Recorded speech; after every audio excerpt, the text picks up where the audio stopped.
નમસ્તે વિદ્યાર્થી મિત્રો, આપણે ધોરણ 11માં સંસ્કૃત વિષયમાં લેસન નંબર 12 કિંતોકુટિલતાનો અભ્યાસ કરીશું.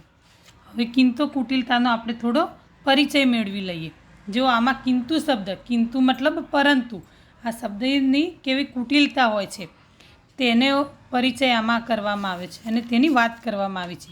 આ એક નિબંધ પ્રકારનું છે પાઠ.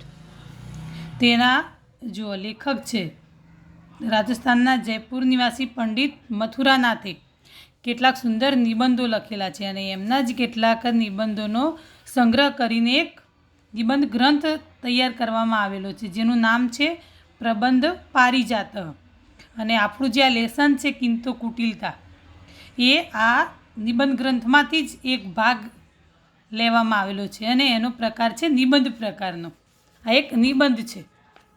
હવે આપણે આપણા લેસન તરફ જઈશું કે આ લેસનમાં તમને એ સમજાવ્યું છે કે કિંતુ પરંતુ શબ્દ તમારી જિંદગીમાં આવે, જ્યારે તમારી લાઈફમાં આવે છે ત્યારે કેવી વિચિત્ર પરિસ્થિતિ સર્જે છે તે બતાવવામાં આવ્યું છે. એનાથી કેવી કેવી ઘટનાઓ થાય છે તમારી સાથે, એનું નિર્માણ કરવામાં આવ્યું છે. હવે આપણે લેસન તરફ જઈશું. જુઓ, જીવનસ્ય વિવિધ ક્ષેત્રે અહમ કિંતોકુટિલતામ અન્વભવમ. અન્વભવમ મતલબ અનુભવી છે. તો લેખક જ બોલે છે આ લેસનમાં. તો જુઓ એ પ્રમાણે કે એમની જિંદગીમાં કેવી કેવી ઘટનાઓ થઈ છે એક શબ્દથી, એનું વર્ણન આમાં કરવામાં આવ્યું છે. તો જુઓ, જીવનના વિવિધ ક્ષેત્રોમાં મેં કિંતુ શબ્દની કુટિલતા અનુભવી છે. કિંતો મતલબ કિંતુ શબ્દ પરંતુ. મમ જીવને ઘટિતાસુ ઘટનાસુ દ્વિત્રા ઘટના અત્ર વર્ણયામી. દ્વિત્રા મતલબ 2-3. મારા જીવનમાં બનેલી ઘટનાઓમાં 2-3 ઘટનાઓનું હું અહીં વર્ણન કરું છું. હું નહીં, જે લેખક છે તો એમની જિંદગીમાં જે 2-3 ઘટનાઓ બની છે આ કિંતુ શબ્દથી, એનું એમણે અહીં વર્ણન કર્યું છે. આપણી જિંદગીમાં પણ ઘણી ઘટનાઓ બને છે કે છેક બધું ફાઇનલ થઈ ગયું હોય, કમ્પ્લીટ જવાનું, અને પછી છેલ્લી ઘડીએ કિંતુ પણ પરંતુ એવા કોઈ શબ્દો આવી જાય ને આપણે બધા આપણા જે વિચારો છે એની ઉપર પાણી ફરી વળે છે. ઘણીવાર આપણી જિંદગીમાં આવું બનતું હોય છે અને પછી આપણે નિરાશ થઈ જઈએ, બધાની જોડે બોલવાનું બંધ કરી દઈએ, ગુસ્સો કરીએ, બધા અલગ અલગ રિએક્શન આવતા હોય છે એનાથી.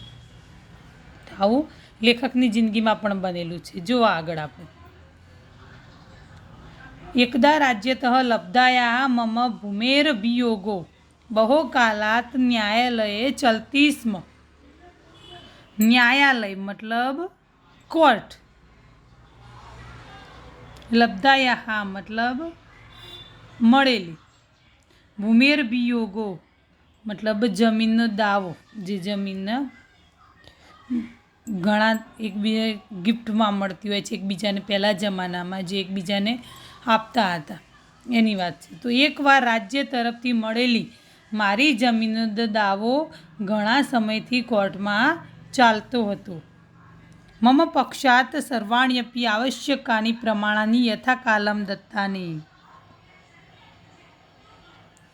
યથાકાલમ મતલબ સમય પ્રમાણે, મતલબ ટાઈમ ટુ ટાઈમ, સમયસર મારા તરફથી બધાએ જરૂરી એવા પ્રમાણો મેં સમય પ્રમાણે આપી દીધા.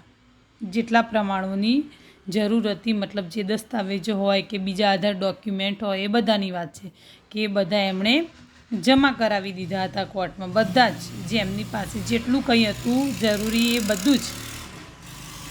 તો એ શું થાય છે જુઓ, સાક્ષી જનાનામ સાક્ષ્યમપી મતપક્ષે સમભવત યત સા ભૂમિ અસ્મદીયાનામ વંશજાનામ અધિકારે વર્તતે.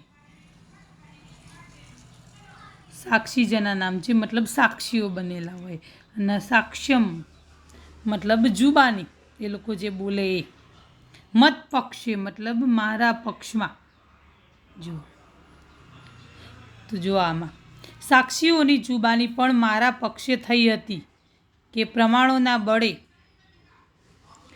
આ જમીન અમારા વંશજોના અધિકારમાં છે, મતલબ અમારા, એમના વંશજોની હતી, મતલબ એમની થઈ ગઈ. આગળ જુઓ.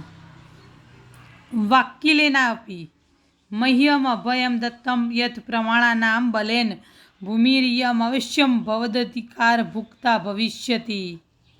વાકીલ મતલબ વકીલે પણ મને અભય વચન આપેલું કે આ જમીન જરૂર તમારા અધિકાર વડે ભોગવાયેલી થશે. મતલબ આ જે કોર્ટમાં કેસ ચાલે છે એ તમારી જ ફેવરમાં આવવાનો છે, કારણ કે બધા જ જે ડોક્યુમેન્ટ હતા કે બીજા બધા જે પ્રમાણપત્રો હતા કે જે કંઈ જરૂરી હતું, સાક્ષીઓની જુબાનીને બધું જ લેખકના પક્ષે હતું. એટલે વકીલને ચોક્કસ હતું કે આ બધું જ જે છે એ લેખકની ફેવરમાં જ આવવાનું છે. પણ જો કિસ્મત શું થાય છે જોઈએ આપણે હવે. અસ્ય અભિયોગેશ્ય ભાગ્ય નિર્ણય અદ્ય આસીત. આ ખટલાના ભાગ્યનો નિર્ણય આજે આવવાનો હતો. યોગેશ ખટલો મતલબ જે આ દાવો ચાલે છે એની વાત કરી છે, એને ખટલો પણ કહેવામાં આવે છે. ન્યાયાધીશ નિર્ણયમાં કથયત. ન્યાયાધીશે ફેંસલો આપતા કહ્યું, વયમ પશ્યામઃ યત ભોગી અભિયોક્તુ પક્ષાદાવશ્યકાની સર્વાણેમ પ્રમાણેન્યત્ર પ્રસ્તુતાની સંતિ. પક્ષાદાવશ્યકાની મતલબ પક્ષાત પ્લસ આવશ્યકાની, પ્રમાણાન પ્લસ અન્યત્ર. જો શું કીધું જુઓ, શું ફેંસલો આપ્યો. અમે જોઈએ છીએ કે વાદી તરફથી, વાદી મતલબ જે દાવો કરનાર છે તે, એને વાદી કહેવામાં આવે છે. અભિયોક્તુ મતલબ વાદી, જે દાવો કરનાર, જે સામેવાળો દાવો કરનાર હતો કે વાદી તરફથી જરૂરી એવા બધાએ પ્રમાણો અહીં રજૂ થયેલા છે. મતલબ લેખકની વાત છે વાદી તરફથી, મતલબ એમણે જે દાવો કર્યો હતો કે એ જમીન એમના વંશજોની છે, એમની છે, તો એ બધા જ ડોક્યુમેન્ટ કે બધા જ પ્રમાણો રજૂ થયેલા હતા. રાજ્યતઃ લબ્ધાયાઃ ભૂમે દાનપત્રમપી ઉપસ્થાપિતમસ્તિ. દાનપત્ર રાજ્ય તરફથી મળેલી જમીનનું દાનપત્ર પણ રજૂ કરાયેલું છે. ન્યાયાલયેન પરિજ્ઞાતમ યત ભૂમિરિયમ અભિયોક્તુ અધિકાર ભુક્તા અસ્તિ. ન્યાયાલયે જાણ્યું છે કે આ જમીન વાદીના અધિકારમાં ભોગવાયેલી છે, મતલબ વાદીની છે, મતલબ જેણે દાવો કર્યો છે લેખકે, એ જમીન એમની છે. અહમ નિશ્ચિત અભવમ, હું નિશ્ચિત થઈ ગયો. પરમ ન્યાયાધીશ અગ્રે અવદત્ત પરમ પણ ન્યાયાધીશે આગળ બોલ્યા, કિંતુ રાજસ્વ વિભાગસ્ય અધિકારી એતદ્વિરોધે એકમ પત્રમ પ્રેષિતવાનસ્તિ. કિંતુ પરંતુ મહેસૂલ વિભાગના, રાજસ્વ વિભાગસ્ય મતલબ મહેસૂલ વિભાગના એક અધિકારીએ આના વિરોધમાં એક પત્ર મોકલ્યો છે. એતદ વિરોધે મતલબ એતદ પ્લસ વિરોધ, આના વિરોધમાં એક પત્ર મોકલ્યો છે. તદુપરી લક્ષ્ય દાનવશ્ય કામ મન્યામહે. તેની ઉપર પણ ધ્યાન આપવું તે અમે જરૂરી માનીએ છીએ. અત સંપ્રતિ ન્યાય સ્થગિત. સંપ્રતિ મતલબ અત્યારે, હાલ. આથી અત્યારે ન્યાયને સ્થગિત કરવામાં આવેલો છે, મતલબ કોઈ ચુકાદો આપવામાં આવ્યો નથી. કોઈ જ જવાબ નક્કી ના થયો કે એમનો જમીન એમની છે કે એમની ફેવરમાં છે કે નહીં, કશું જ નહીં. ન્યાય સ્થગિત કરી દીધો એટલે સ્ટોપ. પછી જ્યારે આગળ નવા કોઈ ડોક્યુમેન્ટ આવે કે નવા પ્રમાણો રજૂ કરવામાં આવે કે એની સામે પછી કેસ ચાલે લાંબો અને પછી એનો ચુકાદો આવે. અત્યારે હાલ બધું સ્થગિત કરી દીધું. હવે જો મદિયા ચિંતા ગતાપી પુનરાગતા. પુનરાગતા મતલબ પાછી આવી. મારી ચિંતા ગયેલી હતી તે પાછી આવી, મતલબ એ ચિંતા મુક્ત થઈ ગઈ હતી કે હાસ હવે મારી ફેવરમાં આવી જશે. તો એને બદલે શું થયું કે કશો કોઈ જવાબ આવ્યો નહીં, એટલે હતી એમને એમ પાછા એ ચિંતાતુર થઈ ગયા. ન્યાયાધીશસ્ય સ કિંતુ કુંત મમ અંતઃકરણમ અદ્યાપી સમંતાત કૃતંતી. ન્યાયાધીશનો તે કિંતુરૂપી કાંટો મારા અંતઃકરણને આજે પણ ચારે તરફથી કોતરી ખાય છે. કૃતંતી મતલબ કોતરી ખાય છે, સમંતાત મતલબ ચારે તરફથી. આ એક કિંતુ શબ્દથી એમના હાથમાં આવેલી જમીન જતી રહી. અપરમ ચ અનેન કિંતુ શબ્દેન આનંદસ્ય અનુભવ પ્રસંગે અહમ નિતાંતમ અનુતાપમપી અન્વભવમ. નિતાંતમ મતલબ સતત અને અનુતાપ મતલબ સંતાપ, દુઃખ. અને વળી આ કિંતુ શબ્દથી આનંદ અનુભવવાના પ્રસંગે પણ મેં સતત સંતાપ અનુભવ્યો છે, મતલબ દુઃખી થયા છે. ઘણીવાર એવું બને કે આવો કોઈ બધું જ આપણે એકદમ ખુશ હોઈએ, બધી જ તૈયારી થઈ ગઈ અને એક શબ્દથી આપણે કે ચલો એવું કે આપણે અગાઉથી નક્કી કરી દીધું છે કે આપણે ચલો આ તમે જ નક્કી કર્યું છે કે આ વેકેશનમાં તો હું અહીં ફરવા જઈશ ને અહીં ફરવા જઈશ ને દિવાળીમાં અહીં જઈશું ને અહીં જઈશું, ગોવા જઈશું ને શિમલા જઈશું, મનાલી જઈશું, બધે ક્યાંય ના ક્યાંય ગોઠવીને બધું રાખ્યું હોય અને જો અચાનક કેવું આવી ગયું.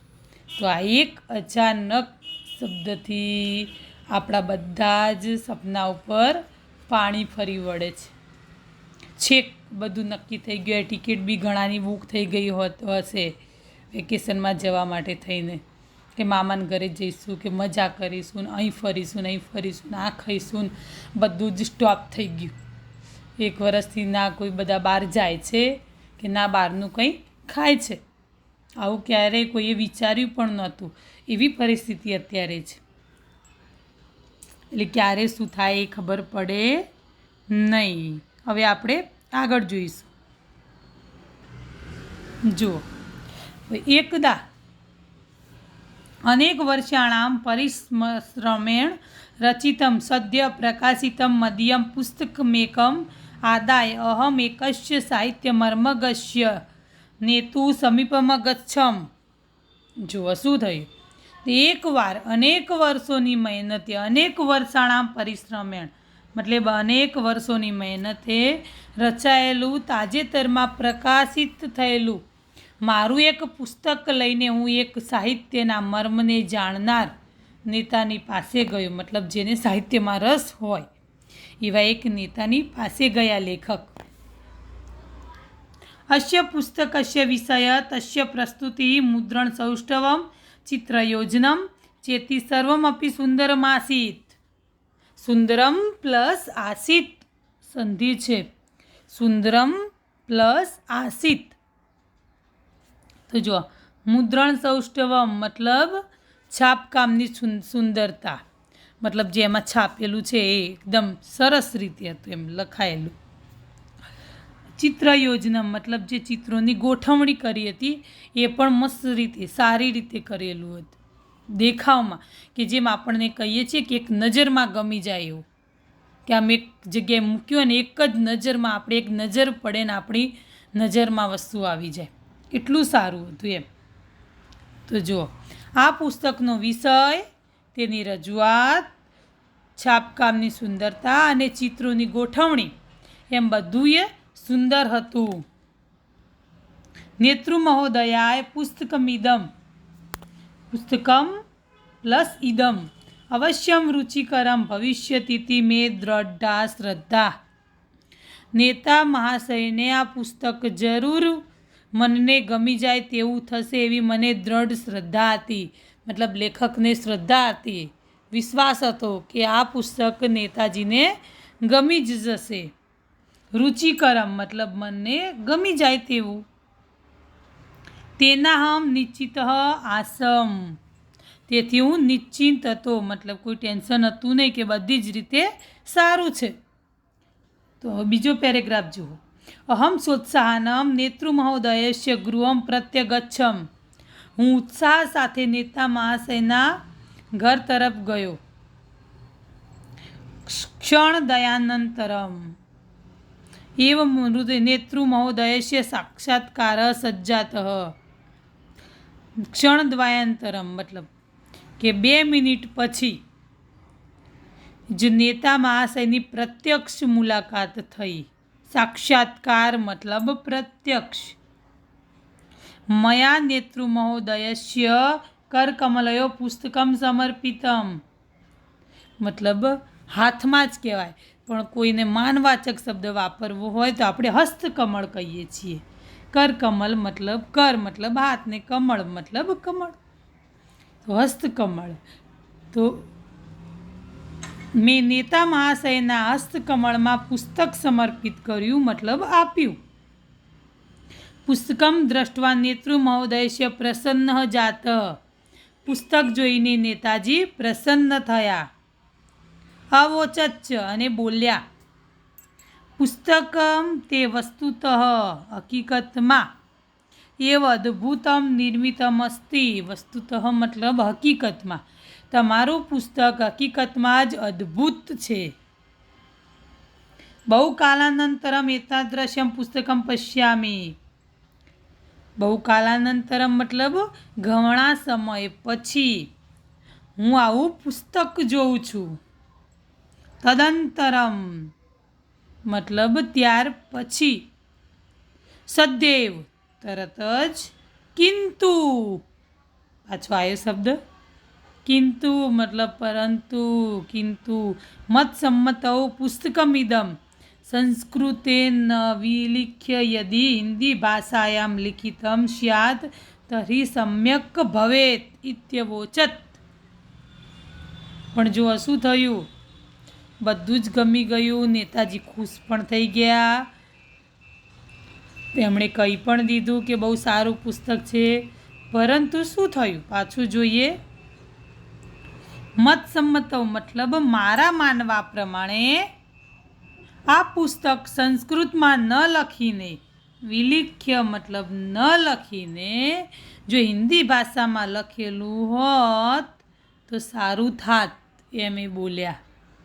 મતલબ જે પુસ્તક લેખકે સંસ્કૃતમાં લખ્યું છે એના બદલે જો એમણે હિન્દીમાં લખ્યું હોત તો વધારે સારું થાત એવું નેતાજી બોલ્યા. અને લેખકના સપનાઓ ઉપર પાણી ફરી વળ્યું. હવે જુઓ આગળ છેલ્લો પેરેગ્રાફ જુઓ. ગૃહમ પ્રતિ નિર્વર્તમાનહમ સમસ્ત્યપી રાજમાર્ગે કિંતુ કૃતાયા મર્મવેદક શિક્ષાયા ઉપરી ચિંતામગ્ન કર્ણમદ અમરદયમ. કર્ણમ અમરદયમ મતલબ કાન આમળવું. જેમ આપણે કાનને આમ આમળીએ છીએ ને એની વાત કરી છે. તો જો ઘરે પાછો વળતો. પ્રતિનિવર્તમાન મતલબ પાછા વળવું. ઘરે પાછો વળતા હું આખાય રાજમાર્ગ પર કિંતુ શબ્દ વડે મળેલ મર્મવેધક શિક્ષણ ઉપર ચિંતામાં ડૂબેલો થઈ કાન આમળતો રહ્યો. બીજો કોઈ રસ્તો જ નહોતો એમની જોડે. અનેન કિંતુના મહ્યમ યા શિક્ષા દત્તા તામ યદિ અહમ અનુસરામી તરી કવાચિદપી સંસ્કૃત ભાષાયામ પુસ્તક લેખનમ કર્તુમ ન પારયામી. આ કિંતુએ મને જે બોધ આપ્યો તેને જો હું અનુસરું તો ક્યારેય સંસ્કૃત ભાષામાં પુસ્તક લખવાનું ન વિચારું. હવે આપણે આગળ જોઈશું. જો કદાચિદ અયમ ક્રૂર કિંતુ શબ્દ મુખસ્ય કવલમપી અવરોધયતી. કવલ મતલબ કોળિયો. ક્યારેક આ ક્રૂર કિંતુ શબ્દ મુખના કોળિયાને પણ રોકી લે છે. મતલબ ખાવાનું જે તમે સારું સારું ખાઓ છો એની ઉપર પણ રોક લાગી જાય છે. જો શું થાય છે જુઓ. એકદા અહમ રુગ્ણ અભવમ. રુગ્ણ મતલબ બીમાર પડ્યા. એકવાર હું બીમાર પડ્યો. હું નહીં હો, લેખક. જો લેખકની વાત છે આ લેસનમાં. વૈદ્ય મહોદયસ્ય, વૈદ્ય મતલબ વૈદ્ય કહો, આપણી ભાષામાં ડૉક્ટર. વૈદ્ય મહોદયસ્ય કૃપયા બહો કાલાનંતરમ સ્વસ્થ સજ્જાતઃ. ડૉક્ટરની કૃપાથી ઘણા સમય બાદ હું સાજો થયો. બહો કાલાંતરમ મતલબ ઘણા સમય પછી. અસ્મિન્નેવ સમયે મિત્ર ગોષ્ઠયા નિમંત્રણમ પ્રાપ્તમ. મિત્ર ગોષ્ઠયા, આ જ વખતે મિત્રને મળવાનું નિમંત્રણ આવ્યું. મિત્ર ગોષ્ઠયા મતલબ મિત્રને મળવાનું. ભોજ ગોષ્ઠયામ ગમનાર્થમ મમાપી ઈચ્છા સજ્જાતા. ભોજ ગોષ્ઠયામ મતલબ ભોજન સમારંભ. ભોજન સમારંભમાં જવાનું મને મન થયું. અહમ આતુરાલયમ અગચ્છમ. આતુરાલયમ મતલબ દવાખાનું. હું દવાખાને ગયો. તત્ર ગત્વા વૈદ્યમ અવોચમ. ત્યાં જઈને મેં ડૉક્ટરને કહ્યું. કિમમ ભોજ ગોષ્ઠયામ ગંતુમ સમર્થ અસ્મિ. શું ભોજન સમારંભમાં જઈ શકું છું? ઉત્તરમ અલભ્યત. સામે શું જવાબ મળે? જો ઉત્તરમ ઉત્તર મળ્યો, જવાબ મળ્યો. ગંતુમ અર્હતિ ભવાન, તમે જઈ શકો છો. કિંતુ ગરિષ્ઠ પદાર્થાનામ ભોજનમ નિષિદ્ધમસ્તિતિ. પરંતુ ભારે પદાર્થોનું ભોજન લેવાની નિષિદ્ધ મતલબ મનાઈ છે. જો કોઈ ભોજન સમારંભમાં જવાનું હોય, કોઈ ફંક્શનમાં જવાનું હોય, મેરેજમાં જવાનું હોય, ત્યાં આપણે બધા જતા હોય શું કામ? ખાવા માટે. તમે બધા જ માની લો ને કે તમે બધા મેરેજમાં જાઓ છો, કોઈના રિસેપ્શનમાં કે મેરેજમાં, તો કઈ બાજુ મેરેજ થાય છે કદી જોવાઈ ગયા? કોના મેરેજ હોય છે? બિલકુલ નહીં. આપણે ક્યાં જઈએ? ડાયરેક્ટ જમવાનું ક્યાં ચાલુ છે? જુઓ, ત્યાં જ જવાનું. ચાલુ થયું છે કે નહીં? આપણે ત્યાં જ જવાનું છે. કારણ આપણે ગયા જ શું કરવા હોઈએ? જમવા માટે. આપણે તો પહેલાં આખા ભોજન સમારંભમાં ફરી જવાનું કે ક્યાં ક્યાં શું ખાવાનું છે, શું સારું છે, બસ એની ઉપર જ તૂટી પડવાનું. ઘણા તો એવા હોય છે કે કદી પ્લેટ તો લેતા જ ના હોય, બસ ખાલી ચારે બાજુ નાસ્તા ફરી ફરીને ખા કરે ને એમાં જ પેટ ફૂલ કરી નાખે. ઘણા હોય છે ને એવા, મોસ્ટ ઓફ એવું. આપણે જેના મેરેજમાં ગયા છે ને, ઘણીવાર તો એવું બને કે આપણે એનું મોઢું એ ના જોયું હોય કે કોના મેરેજમાં ગયા હતા આપણે. ખાસ કરીને તમે લોકો તો ખબર જ ના હોય. મમ્મી ને પપ્પાને બધા બેઠા છે ને બરાબર, આપણે તો હું આવું છું તું બેસ, અને આપણે બિંદાસ બધા ફરે અને ખાધા કરે. હવે જુઓ, આપણે આગળ જોઈએ. હવે જો મેરેજમાં જવાનું હોય અને ગરિષ્ઠ પદાર્થના મતલબ ભારે પદાર્થો, જે પચવામાં ભારે હોય એવા. મતલબ મેરેજમાં તો એવા ફંક્શનમાં બધા જ પદાર્થો એવા જ રહેવાના. ખાલી દાળ ભાત ખાવા જવાય તમારે, બીજું કંઈ ખાઈ શકો નહીં. બાકી બધી જ વસ્તુઓ હેવીમાં જ ગણવામાં આવે. હવે જુઓ આગળ, આપણે આગળનો પેરેગ્રાફ જોઈએ. વૈદ્યસ્ય વચનાની શ્રુત્વા ભોજ ગોષ્ઠયામ ગમનસ્ય ઈચ્છા અર્ધમાત્રાયામ તું અત્રૈવ સમાપ્તા. જુઓ, ડૉક્ટરના વચનો સાંભળીને ભોજન સમારંભમાં જવાની ઈચ્છા, ગમનસ્ય ઈચ્છા મતલબ જવાની ઈચ્છા, અર્ધમાત્રાયામ મતલબ અડધી માત્રામાં તો સમાપ્ત જ થઈ ગઈ. અહીં જ સમાપ્ત થઈ ગઈ. સમાપ્તા મતલબ એમણે જે ભારે પદાર્થો ખાવાની ના પાડી લેખકને, એટલે મતલબ અડધી ઈચ્છા તો ત્યાંના ત્યાં દવાખાનામાં જ એમની ખતમ થઈ ગઈ. તથાપિ અહમ ભોજ ગોષ્ઠાયામ અગચ્છમ. છતાં પણ હું ભોજન સમારંભમાં ગયો. અત્રૈ વૈદ્ય મહોદયસ્ય કિંતુ શબ્દ મમ કંઠનલિકાયામ સંલગ્ન આસીત. કંઠનલિકાયા મતલબ ગળાની નળીમાં, સંલગ્ન મતલબ ચોંટેલો હતો. તો જુઓ શું કહે છે કે અહીં ડૉક્ટર સાહેબનો કિંતુ શબ્દ મારા ગળાની નળીમાં ચોંટેલો હતો. મતલબ જો ડૉક્ટર જે વસ્તુને જોવે કે એમની ખાવાની ઈચ્છા થાય, એ બધું જોઈને એમને શું થાય, જોવે ને ડૉક્ટરનો વાત યાદ આવી જાય. એ જોવે ને ડૉક્ટરની વાત ત્યાં યાદ આવી જાય એટલે એ ખાઈ શકે નહીં. જેમ આપણે જ છીએ, કે જો આપણને અત્યારે શાક રોટલી ખાવાની હોય, એમને રોટલી ખાવાની હોય તો ગમે નહીં, પણ જો આપણે બીમાર હોઈએ કે આપણને ટાઇફોઇડ થઈ ગયો કે બીજું કંઈ કમળો કે એવું કંઈ થઈ ગયું, અને જ્યારે આપણને ડૉક્ટર એમ કહે ને કે રોટલી નહીં ખાવાની, તમારે ખાલી ખીચડી ને દાળ ભાત જ ખાવાના, ત્યારે આપણને રોટલી ખાવાની બહુ ઈચ્છા થાય. જોજો, જે વસ્તુની આપણને કોઈ ના પાડે કે આ વસ્તુ નહીં કરવાની, એ વસ્તુની કરવાની ઈચ્છા આપણને વધારે થાય. આમ તું ભલે કંઈ ના કરો, દરેકમાં એ આ વસ્તુ છે, જિજ્ઞાસા વૃત્તિ છે કે જે વસ્તુની તમને ના પાડવામાં આવે એ કામ તમે સૌથી પહેલાં કરો. જો એમને નોર્મલી તમને કંઈ કહેવામાં આવે તો કોઈ પ્રોબ્લેમ નહીં, પણ જો કોઈ વસ્તુ કોઈ વાત તમને કરું ને એમ ભાર દઈને કહું ને કે કોઈને કહેતા નહીં, તો જ્યાં સુધી તમે એ વાત બધાને ના કહી દો ને ત્યાં સુધી તમને ને ખાવાનું એ ના ગમે. અને પાછા આપણે બીજાને કહીએ તું કોઈને કહેતા નહીં, હું કહું છું એ ટીચરે ના પાડી છે, અને આખી સ્કૂલમાં ખબર હોય ટીચરે ના પાડી છે, કહેતા નહીં ટીચરે ના પાડી છે. એવી જ વસ્તુ છે. હવે જુઓ આગળ શું છે. બોધ ગોષ્ઠયામ યમ યમ પદાર્થમ અહમ પશ્યામી સ પદાર્થ ગરિષ્ઠ એવા સ્થિતિ પ્રતિર્ભવતી સ્મ. ભોજન સમારંભમાં હું યમ યમ મતલબ જે પદાર્થને જોવા લાગ્યો, તો સહ મતલબ તે પદાર્થ પચવામાં ભારે જ છે એવો મને વિશ્વાસ થવા લાગ્યો. જો આગળ અત ભોજનમ વિનૈવ મમ ભોજ સમાપ્ત અભવત.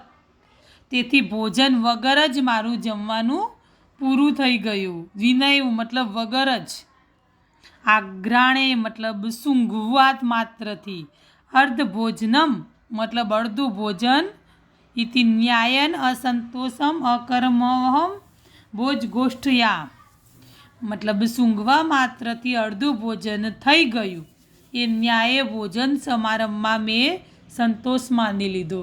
મતલબ બધું વસ્તુની સ્મેલ લઈ લીધી લેખકે, અને એનાથી એ ધરાઈ ગયા એવો એમણે સંતોષ માની લીધો. શું કરે બિચારા. આગળનો પેરેગ્રાફ જુઓ હવે. એવમ જીવને અનેક વારમ અશ્ય કિંતુ શબ્દસ્ય શત્રુતા સમ્મુખમ ઉપસ્થિતા ભવતી. આમ જીવનમાં અનેક વાર આ કિંતુ શબ્દની શત્રુતા સામે આવી જાય છે. બહુવારમ દ્રષ્ટવાનસ્મિ યત કાર્યમ સર્વથા સજ્જમ સંપદ્યતે સર્વ પ્રકારે સિદ્ધિ હસ્તગતા ભવતી યથૈવ સફલતાયાः મૂર્તિ સમ્મુખમાં ગચ્છતિ તથૈવ ક્રૂરઃ અયમ કિંતુ મધ્યે પ્રવિશ્ય સર્વં કાર્યમ વિનાશયતિ. બહુવાર મતલબ ઘણીવાર મેં જોયું છે કે જે કાર્ય સર્વ રીતે તૈયાર હોય છે, સર્વ પ્રકારે સફળતા હાથ વગી હોય છે, જેવી સફળતાની મૂર્તિ સામે આવે છે તેવો જ ક્રૂર એવો આ કિંતુ શબ્દ વચમાં પ્રવેશીને બધું કાર્ય નષ્ટ કરી નાખે છે. માનવસ્ય જીવને કિંતુ ઇયમ કુટિલતા પ્રાય સર્વત્ર વિરાજતે. અને મનુષ્યના જીવનમાં આ કિંતુ શબ્દનું કુટિલપણું મોટે ભાગે બધે વિરાજતે મતલબ શોભે છે. મતલબ માનવ જીવનમાં દરેક જગ્યાએ આ કિંતુ શબ્દ આવેલો છે. તમારી લાઈફમાં હોય કે મારી હોય કે કોઈ પણની, દરેકને ક્યાંક ને ક્યાંક આ શબ્દની અનુભૂતિ થયેલી હોય છે, અનુભવ થયેલો હોય છે જ. અત્યારે થયેલો હશે, નહીં થયો હોય તો હવે થશે, પણ દરેકને આ શબ્દનો અનુભવ થવાનો જ છે. હવે આપણે સ્વાધ્યાય તરફ જઈશું. જો ક્વેશ્ચન નંબર 1. અધોલિખિતેભ્ય વિકલ્પેભ્ય સમુચિતમ ઉત્તરમ ચિનોત. વિકલ્પોમાંથી પસંદ કરીને લખવાનું છે. એમાં જો પહેલો, લેખક કિમ આદાય એકસ્ય સાહિત્ય મર્મગસ્ય નેતુ સમીપમ અગચ્છત. શું લઈને ગયા હતા, શું આપવા ગયા હતા? તો પુસ્તકમ. સેકન્ડ નંબર, મુખસ્ય કવલમ અપી કદાચિત કિમ અવરોધયતી. તો કિંતુ શબ્દ. હવે જો આગળ જોઈએ. જો थर्ड नंबर भूमि कस्य वंश जानानाम् अधिकारे वर्तते तो लेखकस्य। फोर नंबर लेखके नेतृमहोदयाय किं समर्पितं संस्कृत पुस्तक। 5 नंबर कस्य कुटिलता प्रायः सर्वत्र विराजते किंतु। હવે આપણે ક્વેશ્ચન નંબર 2 સંસ્કૃત ભાષાયા ઉત્તરમ લિખત સંસ્કૃતમાં ઉત્તર લખવાના છે। ક્વેશ્ચન નંબર 1 ભૂમેः અભિયોગः कुत्र चलति स्म तो भूमेः अभियोगः न्यायालये चलति स्म न्यायालये। सेकंड नंबर मह्यम केन अभयम दत्तम तो वाक्यलेन वकीलनी વાત છે वाक्यलेन मह्यम अभयम दत्तम। थर्ड नंबर नेतृमहोदयस्य साक्षात्कारः कदा सज्जातः तो क्षण दयानन्तरमेव नेतृमहोदयस्य साक्षात्कारः सज्जातः क्षण दयानन्तरम। 4 नंबर लेखकाय क्वित्स्यं भोजनं निषिद्धमस्ति लेखकाय गरिष्ठ पदार्थानां भोजनं निषिद्धमस्ति गरिष्ठ पदार्थानां। 5 नंबर केन न्यायेन अहं भोजगोष्ठ्यां सन्तोषम् अकुर्वम् आघ्राणे अर्धभोजनम् इति न्यायेन। फरीथी जुओ आघ्राणे अर्धभोजनम् इति न्यायेन अहं भोजगोष्ठ्यां सन्तोषम् अकुर्वम्। बराबर। हवे आपणे આગળ જોઈએ। જો ક્વેશ્ચન નંબર 3 માતૃભાષામાં ઉત્તર આપો।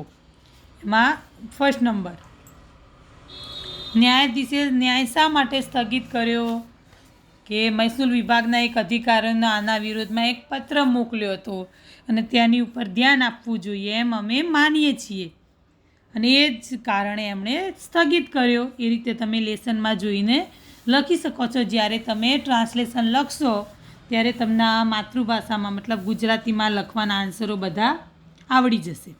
સેકન્ડ નંબરનો જુઓ લેખક પુસ્તક સંદર્ભે શા માટે નિશ્ચિત હતા કે એનું છાપકામ હતો પુસ્તકનો વિષય તેની રજૂઆત ચિત્રોની ગોઠવણી બધું જ કેવું હતું સુંદર હતું અને પુસ્તક નેતાજીને ચોક્કસ ગમી જશે એવું લેખકને શું હતી દ્રઢ શ્રદ્ધા હતી એટલા માટે તે નિશ્ચિત હતા। થર્ડ નંબરનું જુઓ ભોજન સમારંભમાં લેખક શા માટે કશું ખાઈ શક્યા નહીં કેમ ના ખાઈ શક્યા કારણ કે ડૉક્ટરે શું કર્યું હતું ના પાડી હતી એમને કે ભારે પદાર્થો એમણે ભોજનમાં લેવા જોઈએ નહીં અને આ કિંતુ શબ્દ એ લેખકની ગળાની નળીમાં ચોંટી ગયેલો એવું હતું એટલે એ ભોજન સમારંભમાં જે વસ્તુઓને જોતા તે દરેક પદાર્થ પચવામાં ભારે જ છે એવું એમને લાગતું હતું તેથી તેઓ કશું ખાઈ શક્યા નહીં। 4 નંબર નેતાએ લેખકના પુસ્તક અંગે શો પ્રતિભાવ આપ્યો કે નેતાએ લેખકનું પુસ્તક જોઈને શું થઈ પ્રસન્નતા દર્શાવી। હકીકતમાં તમારું આ પુસ્તક અદ્ભુત છે અને ઘણા સમય પછી હું આવું પુસ્તક જોઉં છું કિંતુ તમે આ પુસ્તક સંસ્કૃતમાં લખવાને બદલે હિન્દીમાં લખ્યું હોત તો ઘણું સારું થાત અને આવું કહીને એમણે પ્રતિભાવ આપ્યો આવો। 5 નંબર જુઓ લેખક કિંતુ શબ્દને કુટિલ શા માટે કહે છે મતલબ આપણે અનુકૂળ પરિસ્થિતિ માણસના મનને શું કરે છે પુલકિત ખુશ કરી દે છે પણ એક આ કિંતુ શબ્દ પ્રવેશી જાય અને તેનાથી મનમાં શું થાય છે દુઃખ પેદા થઈ જાય છે કે આપણે ખુશ હોઈએ કોઈ વાત માટે અને એક આ કિંતુ શબ્દના કારણે આપણે દુઃખી થઈ જઈએ છીએ। આ રીતે તમારે લખવાનું છે આ બધા આન્સરો। બીજો ક્વેશ્ચન નંબર 4 વિવરણાત્મક નોંધ લખો। હંમેશા વિવરણાત્મક નોંધ ગુજરાતીમાં જ હોય એક જાતની શોર્ટ નોટ કહેવાય છે। એમાં જે શબ્દો આપેલા છે એનો તમારે થોડું ડિટેલ્સમાં સમજાવવાના છે બસ। તો અભિયોગ મતલબ દાવો ખટલો આપણે સાદી ભાષામાં શું કહીએ કેસ આપણે કોઈ ઉપર કેસ કર્યો છે એવી વાત। કિંતુ કુંતઃ કિંતુ શબ્દરૂપી કાંટો. અધિકાર ભૂખતા મતલબ અધિકારથી ભોગવાયેલી. એ પ્રમાણે તમારે એને સમજાવવાનું છે. કે હવે ક્વેશ્ચન નંબર 5 જો નીચેના વાક્યો કોણ બોલે છે તે કૌંસમાં આપેલા પાત્રોમાંથી શોધીને લખો. હવે જુઓ કોણ બોલે છે તમારે જોવાનું છે. તો કોણ બોલે છે એમાં જો ન્યાયાધીશ, નેતા અને વૈદ્ય આ 3 આપેલા છે. તો પહેલું છે અતઃ સંપ્રતિ ન્યાય સ્થગિત. કોણ બોલે છે તો ન્યાય સ્થગિત કોણે કર્યો તો ન્યાયાધીશે. તો આ શું છે આ 1 નંબર બરાબર. પછી સેકન્ડ નંબર જો પુસ્તકમ તે વસ્તુતઃ એવ અદ્ભુતમ નિર્મિતમ અસ્તિ. આ પુસ્તકનું નિર્માણ કર્યું છે જે અદ્ભુત નિર્માણ કર્યું છે. તો આ કોણ બોલે છે નેતા. તો આ સેકન્ડ નંબર. ને થર્ડ નંબર કિંતુ ગરિષ્ઠ પદાર્થાનાં ભોજનમ નિષિદ્ધમ અસ્તિ. પરંતુ ભારે પદાર્થો લેવાની મનાઈ છે. આવું ખાવાની ના પાડે એ વૈદ્ય જ હોય ડૉક્ટર. થર્ડ નંબર બરાબર. આ રીતે આપણું સ્વાધ્યાય અહીં પૂરું થાય છે. અને તમારે ભાષાંતર અને સ્વાધ્યાય બંને તમારી નોટ્સમાં ઉતારી દેવા બરાબર. ચલો.